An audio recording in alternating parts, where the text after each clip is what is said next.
Indian national Congress Pallikkara മണ്ഡലം and സംഘാടക സമിതി തച്ചങ്ങാട് ബാലകൃഷ്ണൻ 10ാം ചരമവാർഷിക ദിനാചരണത്തിന്റെ ഭാഗമായി റമദാൻ റിലീഫും നോമ്പുതുറയും ചികിത്സാ സഹായ വിതരണവും സംഘടിപ്പിച്ചു. KPCC ജനറൽ സെക്രട്ടറി ഹക്കീം കുന്നിൽ ഉദ്ഘാടനം നിർവഹിച്ചു. ഈ നാട്ടിലെ ഓരോ വീട്ടിലെയും ആളുകളുടെ പേര് നേരിട്ട് അറിയുന്ന ഒരാളാണ് ശ്രീ ബാലേട്ടൻ. ഒരുപക്ഷെ ഈ പ്രദേശത്ത് നടത്തിയ രാഷ്ട്രീയ പ്രവർത്തനങ്ങൾ അതാണ് ഈ പ്രദേശത്ത് ഇന്ത്യൻ നാഷണൽ കോൺഗ്രസിന്റെ ശക്തിയായി പിന്നീട് നമുക്ക് കാണുവാൻ വേണ്ടി സാധിച്ചു.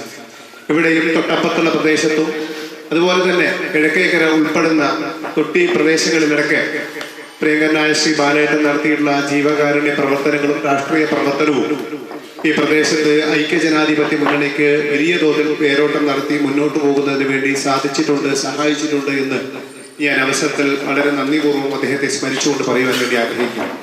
10 വർഷക്കാലം മുമ്പ് നമ്മെ വിട്ടുപിരിഞ്ഞു പോയ ശ്രീ ബാലേട്ടന്റെ ഓർമ്മകൾ ഞാൻ മുൻകാല നേതാക്കന്മാരും മുൻകാല കോൺഗ്രസ് അനുഭാവികളും ഇവിടെ ഇരിക്കുന്നതോട് ഞാൻ പ്രത്യേകിച്ച് പറയുന്നതില്ല. DCC general secretary K. Neelakandan മുഖ്യാതിഥിയായി ചടങ്ങിൽ പങ്കെടുത്തു. സംഘാടക സമിതി ചെയർമാൻ സാജിദ് മൊബൽ അധ്യക്ഷത വഹിച്ചു.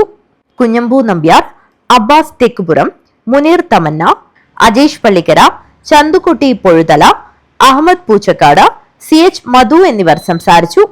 രവീന്ദ്രൻ കരിച്ചേരി സ്വാഗതം പറഞ്ഞു. News bureau, Kanhangad.